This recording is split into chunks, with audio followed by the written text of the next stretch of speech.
If you want to go ahead and create out your own encoding presets, then what you can actually do is you can go ahead onto a preset right here.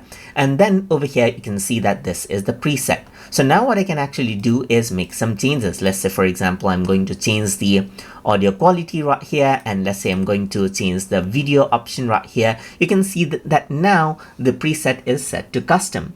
But what you can do right now is you can see that I have an option to save the preset. So if I were to go ahead and click on this, you can see that I can save the effect and publish settings and then name it whatever I want. Let's say, for example, I'm simply going to go ahead and say TutuTube preset right here. This is under S.264. Press OK, and then now you can see that the TutuTube preset is here, just like this. So I can press OK, and then you can see that the name here is TutuTube preset.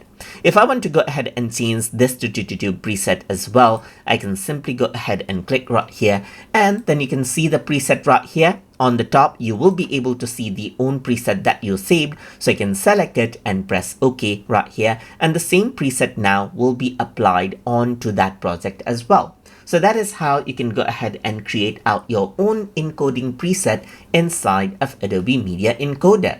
So I hope you guys learned something as always.